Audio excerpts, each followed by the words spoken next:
Friends, मैं देवेंद्र शर्मा। इस वक्त जिस फिल्म का मैंने डिसाइड किया है रिव्यू के लिए, समीक्षा के लिए, वो फिल्म बिल्कुल अजीब और अलग हटके, हम ऑफ बीट बोलें, इसको क्या बोलें, कि मैं काफ़ी इम्प्रेस हुआ कि इस तरह के जेनर की फिल्म्स बहुत कम देखने को मिलती हैं। And this was the reason why did I pick it up also, and I thought if I enjoyed the film, why not to share it with my friends and colleagues and whosoever watches me while I'm doing this job as a critic. Well, picture movie का नाम है एक्यूज़ेड। अगर हम इसको English में translation करें तो इसका डायरेक्ट निकल रहा है द एक्यूज्ड। द एक्यूज्ड एक बहुत फेमस फिल्म बहुत पहले बनी थी 1970 से, उससे कोई लेना देना नहीं है। उस फिल्म में मुझे याद है वो जॉडी फॉस्टर करके एक बहुत बड़ी हीरोइन है, और उस फिल्म में जो उनको ऑस्कर अवार्ड मिला था, नॉमिनेट तो थी ही थी, और भी 8 के करीब उस एक्यूज्ड फिल्म को मिला था। लेकिन और उसी सिलसिले में मैं इनफैक्ट बाय डिफ़ॉल्ट इस फिल्म को देखा भी, क्योंकि इसका नाम द एक्यूज्ड था। मैंने सोचा कि शायद ये उसी नाम की पिक्चर है, तो हो सकता है कि प्लॉट भी सेम होगा, समरी उसकी सेम होगी। लेकिन जब मैंने पिक्चर देखी, और मैंने क्योंकि वो भी देख रखी है, अब दोनों को कंपेयर मैंने किया, तो मुझे बड़ी हैरानी हुई कि ये ज़्यादा उससे ऊपर ना सही, जिसको कि 8 के करीब ऑस्कर अवार्ड्स नॉमिनेशन और कन्वर्ट भी हुए थे एज विनर आल्सो। तो लेकिन ये फिल्म रत्ती भर भी उससे ना लेस एंटरटेनिंग है, ना ही उससे कम मिस्टीरियस है, ना ही इसका प्लॉट उस फिल्म से अगर कंपेयर करूं, तो ये दोस्तों मैं यही कारण है, मैंने आपको जो सच्चाई थी वो बता दी मैंने, कि मैं इसकी समीक्षा क्यों ले रहा हूँ अपने आप में। मैं इम्प्रेस्ड हुआ इसकी फिल्म जो एक हश हश टोन में, एक लाउड ना होकर नहायत ग्रेस तरीके से, जिस तरीके से इसको हैंडल किया गया फिल्म, वो देखने लायक है। Sophistication is the name of the game. Soberness है, ठहराव वाली है, कैरेक्टर्स जितने भी हैं कोई भी लाउड नहीं है, अंडर प्ले किया है, बल्कि उनको सबड्यूड रखा है, and this is the major success. मैं कह रहा हूँ इस वजह से नहीं है ये मेजर सक्सेस, ये मूवी इस वजह से है क्योंकि कान्स फिल्म फेस्टिवल में, ये कैंस में अवार्ड ले चुकी है बेस्ट फॉरेन कैटेगरी में। अच्छा, उससे याद आता है कि ये फिल्म लैंग्वेज उसकी जो नेशनैलिटी है वो तो स्पेन की है, लेकिन जो इसकी एंटायर बैकग्राउंड है वो अर्जेंटीना में सेट है, और ब्यूनस एयर्स में ये फैमिली रहती है, जिसकी पूरा प्लॉट इंसिडेंट एपिसोड आप कहें वो इर्द गिर्द घूमता है। तो चलो इसके थोड़ा सा डिस्कस कर लेते हैं कि इस फिल्म में है क्या। वेल, एक यंग लड़की 21 साल की, उससे एक हाउस पार्टी ऑर्गेनाइज होती है अमंग फ्रेंड्स, उसी के एज ग्रुप के जो पार्टी एनिमल्स आपने भी सुना होगा। उसमें वो सभी दोस्त लड़के लड़कियां रात भर रुकते हैं, और एक मर्डर होता है। मर्डर होता है तो कुछ रीजंस हैं, कुछ लॉजिक्स हैं, कुछ वजह है, और वो ट्रायल रूम में चले जाता है। ट्रायल रूम में जाने से जो सबसे बड़ी एक्यूज्ड है, जिसके ऊपर इस फिल्म का टाइटल है, वो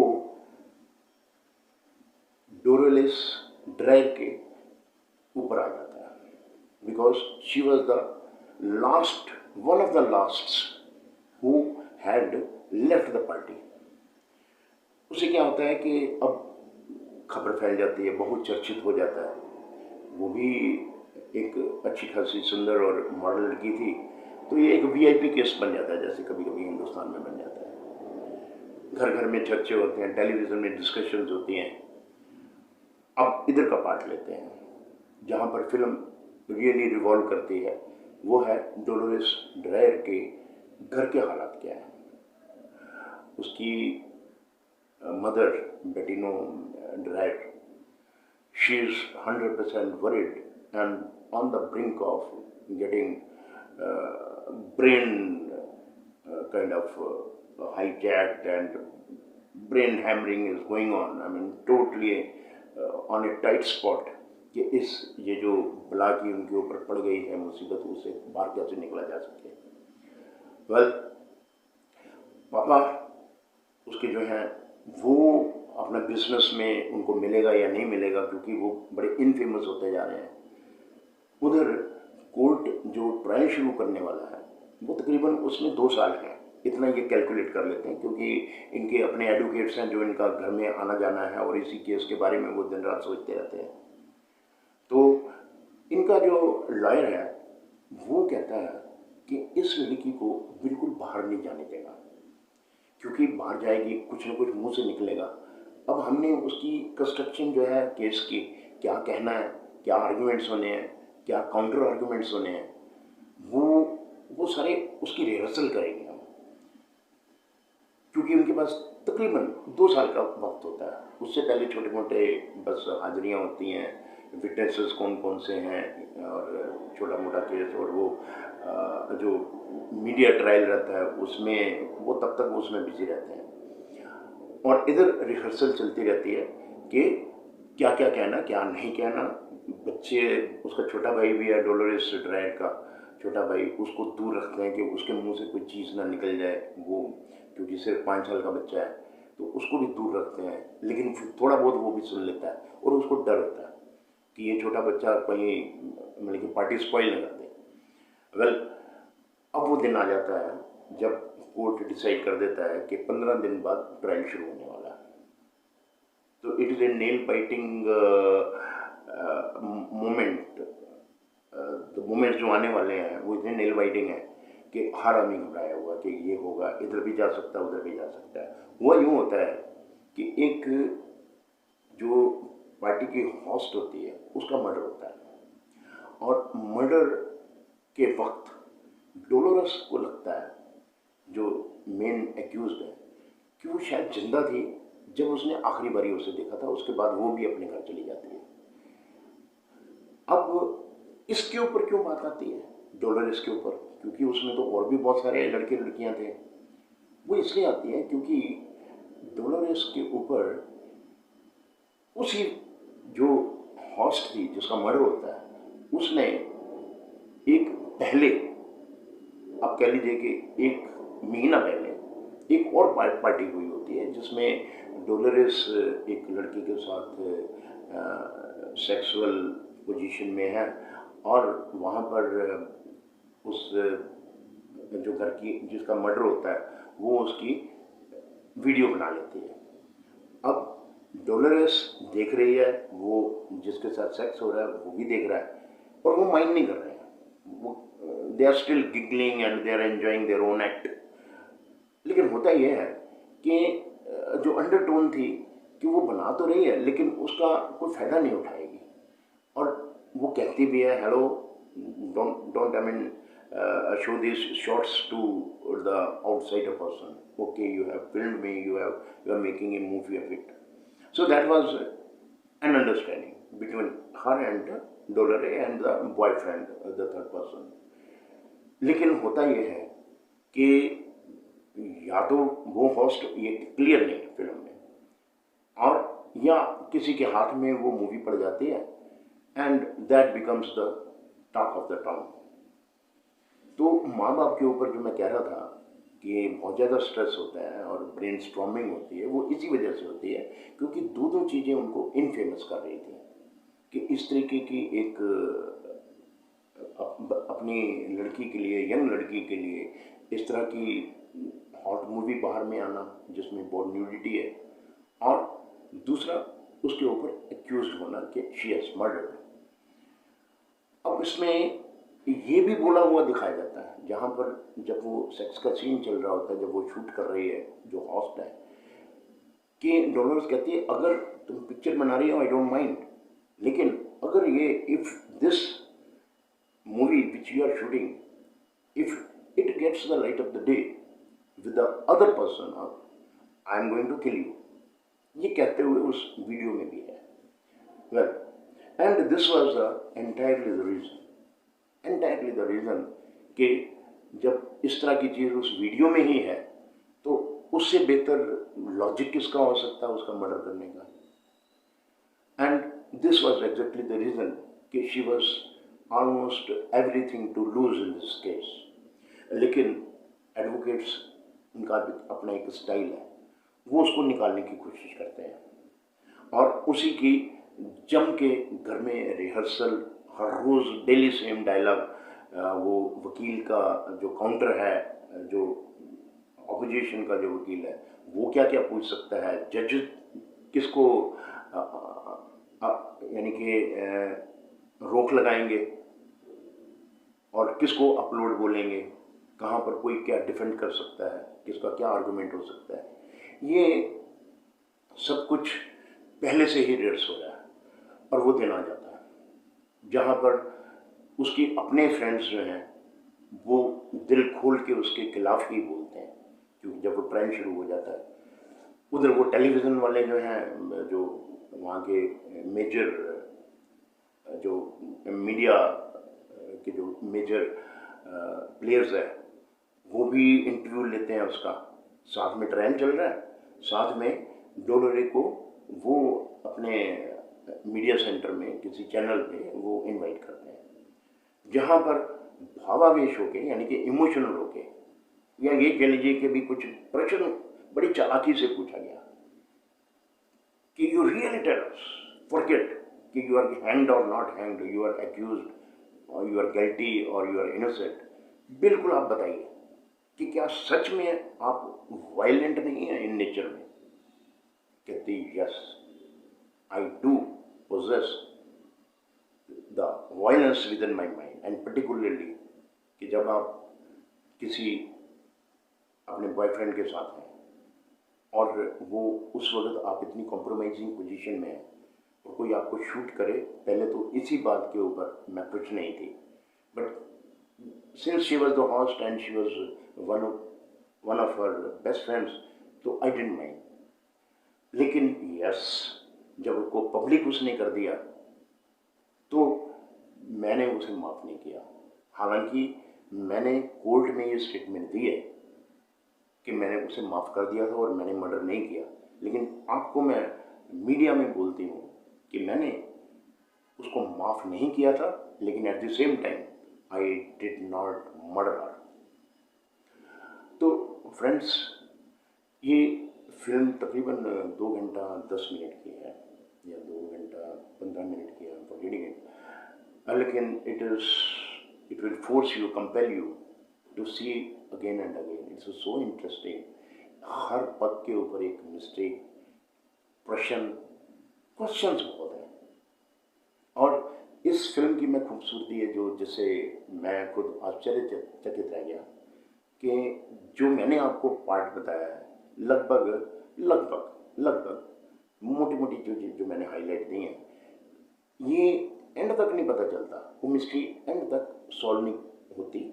जस्ट लाइक आपने वो फिल्म देखी होगी, no place for the old, no country has respect for the old people, something like that. वो भी ऑस्कर अवार्ड जीता था। उसमें भी मिस्ट्री अनसॉल्व रहती है कि उसका एंडिंग क्या था। इसमें भी ending, in fact I mean you keep it गेसिंग कि इसका एंडिंग, क्योंकि डेफिनेट एंडिंग नहीं है।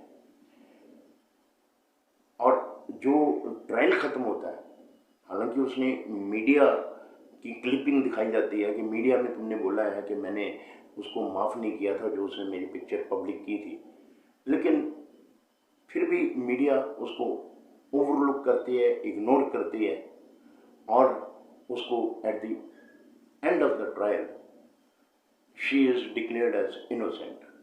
लेकिन एट द सेम टाइम ये फिल्म में बिल्कुल भी दिखाया नहीं जाता कि सच में मर्डरर कौन था।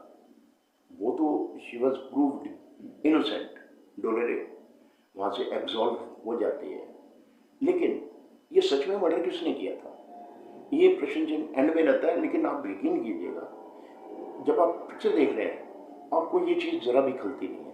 क्योंकि आप इतने मस्त रहते हैं, उनकी करेक्टराइजेशन इतनी खूबसूरत है, चाहे वो मदर है, फादर है, एडवोकेट्स हैं, अपोजिशन के एडवोकेट्स हैं। हाँ, इसमें मैं आपको एक बड़ा खूबसूरत फॉर एग्जांपल मैं आपको बताता हूँ कि करेक्टराइजेशन किस चीज़ का बड़ा का नाम है और मैं किस तरफ इशारा कर रहा हूँ।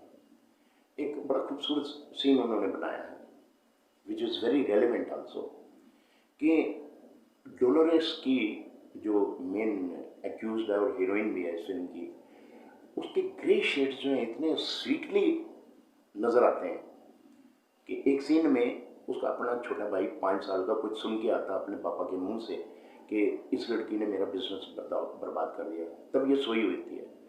वो इसके तकरीबन 10 या 12 इसको स्लैप्स करता है, बाल खींचता है, लेकिन इसको ज़रा भी गुस्सा नहीं आता। रादर उसको बोलती है कि my sweet brother, please forgive me, अगर मेरे से गलती हो रही है, मैं पापा का बिजनेस बर्बाद नहीं करना चाहती, लेकिन ये जो कुछ भी हुआ है मैं इसमें फंस चुकी हूँ, प्लीज़ मुझे माफ। अपने छोटे उसके ऊपर, हालांकि वो बड़े ज़ोर से उसके ऊपर हमला करता है वो छोटा बच्चा, यहाँ से उसका एक करेक्टराइजेशन दिखाया जाता है। दूसरी तरफ एक ग्रे शेड इतना सुंदर है कि जब उसे मालूम है कि वो 2 साल तक she is not going to see the sun, क्योंकि वो ऑलमोस्ट हाउस अरेस्ट पे होती है, तो एक सीन में उसकी जो एक मोस्ट इमीडिएट फैमिली फ्रेंड थी, उसका डे नाइट वो उसके साथ ही रहती है, तो वो उसके लिए एक गिजोलो को, यू अंडरस्टैंड, गिजोलो is a male prostitute kind of, और जिसको वो जानती तक नहीं है,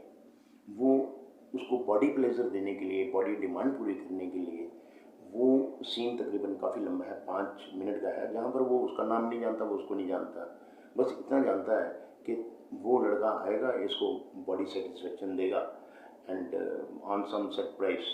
बाद में खैर वो रिपीटेड एक्शन होता है, बिकॉज वो लड़का जब पता चलता है कि she is the same girl जो आजकल मीडिया में आ रही है, तो वो उसके साथ सिंपैथेटिक होगी, वो मेल प्रोस्टिट्यूट भूल के वो बल्कि उसे, हालांकि वो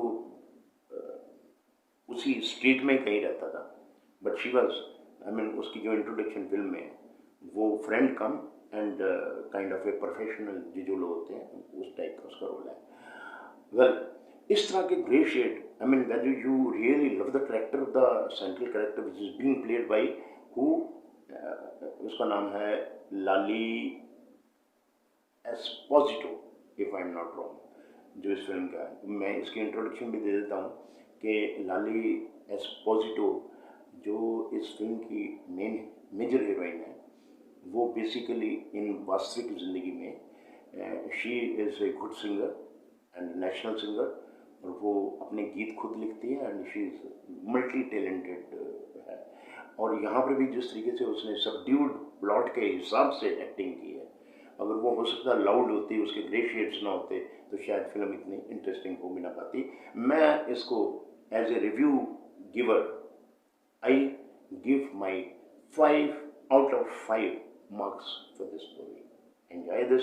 ये शायद आपको अमेज़ॉन में, क्योंकि ये फॉरेन फिल्म स्पेनिश की लैंग्वेज में है, इतनी आसानी से शायद ना मिले, लेकिन फिर भी it is worth once you see, perhaps शायद मेरा रिव्यू पढ़ने के लिए आप दोबारा वापस आएंगे कि देवेंद्र शर्मा ने क्या बोला था इस फिल्म के बारे में। You will definitely enjoy and you are definitely, God bless you, you are going to enjoy. Once you get to taste of this film, आप इसको बल्कि on the reversing में भी आप इसको बार बार देखेंगे।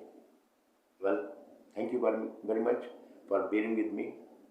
Review was a little wrong, little long rather, and I hope still आपने enjoy किया होगा, and watch out for some more forthcoming movie reviews which I might be